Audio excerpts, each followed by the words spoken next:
接下来我们要特别关心到的是，来自于美国重量级经济学家克鲁曼，他现在提出了一个有关于新世界的一个观点，他认为全世界都会要跟美国离婚。为什么这么说？我们来看到克鲁曼特别指出了呢，主要就是因为川普的原因，导致大家都想要跟美国离婚。那他认为说，美国接下来会从这种富强的国家转向贫穷的一个后果，是他特别要注意到的。尤其现在要离婚的第一个国家，而且最具有指标性跟冲击性的，就是美国最亲密的盟友英国了。英国首相施凯尔这一回转向了跟中国大陆来做合作，他带着50多位的企业高层到中国大陆去做访问，见了习近平主席之后，我们看到他说什么？习近平说呢，他特别提到了中国的传统文化就是要以和而贵，他特别好像也是在讽刺美国。他说，强权政治甚嚣尘上，那么国际秩序正受到严重的冲击，大国应该要带头，否则就会退回过去的丛林世界。施凯尔怎么说？他认为说，英国这种大国是不应该在美中之间做出选择的，忽略中国这件事情，他认为是很不明智的一个决定。所以节目一开始特别请教杨老师怎么看了？英国现在也不甩川普了，自己走自己的路，要跟美国离婚吗？那还是说世界都现在逐渐的转向要跟美国离婚？如克鲁曼所说的，老师怎么看？克鲁曼说，世界主要各国，尤其是新西方，我把它叫新西方，那开始要诉请跟美国离婚。那当然主要指的是经济跟外交层面哈，现在还没有到军事上面的切割。其实我觉得就像是一个跳船潮，船长带的这艘船不只是要去撞冰山呐，他根本拿着刀在砍自己的船员呐。那你身为船员你怎么办？你只有往外跳。那同时你看到另外一艘跟他一样大的这个船接近，而航行的很稳定。这个时候，你当然这种不是说跳这个船到另外一个船，那就是变成选边。施凯尔说，其实他不是在中美之间选边，当然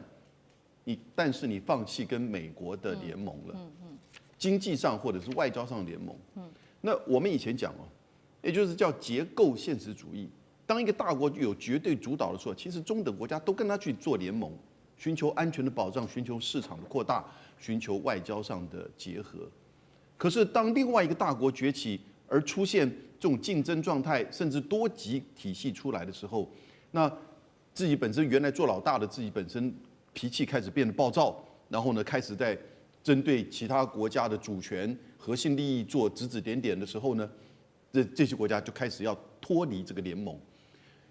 经济外交上联盟，目前是这样子，还没有到军事上。那当然，这个时候你就发现到，过去8年平均呢，今年1月份大概有5到6位西方的这个国家元首前往中国大陆访问，平均8年没有来过北京。为什么？因为美国不准。那所以斯凯尔说，过去首相的失职，这不是的，是美国不准。但现在呢，美国要砍过来了，你当然必须要赶快去跟你基于你自己人民的经济利益、国家的外交利益，要去做平衡，要去做就是这个外交的动作，然后呢，要部署更为大的这些地缘经济跟政治。所以不止如此，欧盟现在跟印度也跟越南在讨论经济的协议。所以你现在看到，加拿大来。英国来，英国还现在签了10个这个协议，甚至要跟中国在做服务贸易自由化的可行性研究，这是不得了的事情。因为英国是第2大的服务贸易出口国，所以我觉得这个时候中美之间的这个权力结构的变化，当然也会导引了过去传统美国核心盟友开始在寻求新的布局、新的平衡，尤其是5眼联盟的加拿大、英国。然后呢，澳洲老早就做了新布局，纽西兰这个比较没有大的这个冲突。其实美国的核心的朋友都渐渐的远去，大家都诉请跟美国，我要离婚，好，两个重要的这个美国最亲密的盟友都要跟美国离婚。刚刚除了提到英国之外，还有加拿大。那这个离婚现在呢，还没有在军事上面的离婚，而是在经济上面离婚。那转向的是中国大陆。那我们也看到说，包括了英国跟加拿大在最近其实跟中国达成了很多在经济上面的重要里程碑。先看英国拿走了什么样子的里程碑？英国跟中国已经讲好了，因为斯凯尔这次访中嘛，所以接下来英国民众入境中国可以享30天的免签，威士忌酒的关税从5%降到10%，降到5%。再来加拿大呢，它有达成了什么样的一个跟中国的关系哦？这个卡尼去谈，谈下了什么呢？包括它的油菜籽、龙虾、螃蟹、豌豆、农产品的关税大幅下调。重点来了，这个电动车的关税可以说是大幅的下调，从100%一口气直接降到了6.1%哦。那么加采购这个65万公吨的芥花籽，这是来自于中国大陆释放给加拿大的利多。再来看，就是说，川普因为加拿大做了这些动作，还有英国做了这些动作，非常的生气，所以他就跟加拿大说，接下来我会对你加征100%的关税，因为呢，你跟中国做生意，并且呢，他说呢，如果你加拿大不加速通过美国的湾流飞机认证，我会对你的飞机再加征50%的关税。他说跟中国做生意是非常危险的。张将军怎么看？我认为这个英国或者加拿大啊，它也不要说完全都是依赖美国市场，但是要寻找那个替代市场啊，因为美国它给你加关税，那你怎么办？那我们拿英国来看好了，英国在去年，跟美国之间的双边贸易，英国是享受的是贸易逆差，因为它向美国买的多，像美国买飞机，美国波音公司的飞机，那英国在买，还有像美国买石油。美国石油卖给英国，所以英国是在去年它的贸易，它是大概有120亿美元的贸易逆差。美国是赚英国人的钱呢，是这样。那英国要赚谁的钱？看到中国大陆，希望往中国大陆去发展。同样的，加拿大也是想要赚美国的钱，因为加拿大第一贸易对象美国嘛，我们两个边境相邻。那现在美国在这方面的加大这个关税，那他也要寻找替代市场，所以这个找替代市场。是这个英国首相斯凯尔啊，你也就是有效法这个加拿大卡尼的这一方面的这个做法，就一起往中国大陆就去了。第二个原因呢，这个要降低依赖性，要保持弹性原则。你不能只压单边。加拿大第一对象是美国，英国第二对象也是美国，你要保持弹性原则。你一直都靠美国，那如果美国给你加关税，你就没有翻身喽。因为关税大棒打下来，你能够怎么样？你就要来承接啊。那现在川普上任，的确是在做关税战，在做贸易保护，所以那这个你要保持弹性原则，没有弹性原则不行。那第三个，最后我们讲了，美国的政策就是不稳定，川普一下是那么多，一下又要向下调，一下又要做什么？那你这样子跟他走太近，他不稳定呢，你是不是跟着不稳定？中国大陆相对的比美国稳定，没有说关税战打来打去，那当然跟稳定的做对象，因为大家。贸易的风险谁都承担不起来，跟稳定的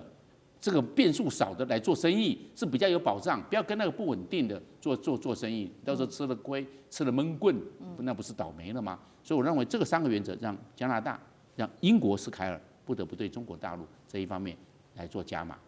所以确实哦，在2026年才一开始，我们看到其实不只是英国跟加拿大不断的跟中国大陆有更多更紧密的谈判，许多的国家在今年的1月份就已经跟中国大陆做更多的拜访。那现在有很多的国家现在是说排队要跟中国大陆见面。我们先来看到，包括1月跟2月有哪一些国家？1月份刚刚提到的加拿大跟这个英国之外，再来就是南韩总统李在明，还有爱尔兰总理跟芬兰总理。2月现在说呢，会预估。排队接力上去见中国的领袖，希望能见中国的还包括了乌拉圭总统跟德国总理贝尔茨。再来欧洲，同时也看到了南亚、印度市场的一个重要性，所以呢也签署了 FTA，希望能够吃下整个在这个地方这个区域20亿人口的市场，全球贸易量占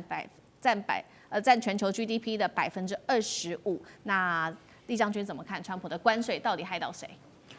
你有没有发现，川普从去年开始，他弄对等关税以后，他就不断的借着关税在威吓其他的国家，包括他的盟邦国家譬如说格陵兰哈，这个你们有8个国家那时候反对嘛，这个美国川普占领格陵兰，那他就扬言要对这个8个国家加征10%的关税，甚至于说是到6月1号，如果说格陵兰他还没到手的话，要加征25%哈。然后他又说对印度也要加征关税，如果你继续再买俄罗斯的石油，我要加征你50%的关税。那现在又对英国说，因为英国跟中国贸易走了近了啊，跟中国这个不管是开放让中国的电动车可以进来，关税降低哈，那中国也跟他买这个油菜籽油哈，他就要对加拿大加征100%的关税。正如我们刚刚前一节所讨论的，你们产油国家如果卖油给古巴来讲的话，他也要对这些国家加征关税。可是川普到处要加征关税，你有没有发现到一件事情？其他的国家都互相在减关税哦。这个中国对加拿大对中国，我们刚刚讲的这个汽车关税，电动车减了从100%减到6.1%而已哈。然后尤其是最明显的是欧盟跟印度彼此签了所谓自由贸易协议。那这两个地区，应该讲说2个地区了，欧盟跟这个印度来讲的话，总共占了人口有20亿哈，然后 GDP 占的全球贸易量有到25%这么高。你知道它关税降到多少吗？这2个国家签了自由贸易协议以后，他们关税降到90%，只降到90%以下哈。所以各个国家都在降低关税的同时，只有川普在增加关税。那你川普是不是到最后，我们特别要记得，这个中国何立峰讲了一句话：中国不但要做全世界的工厂，也要做全世界的市场。当全世界大家的国家都找到市场。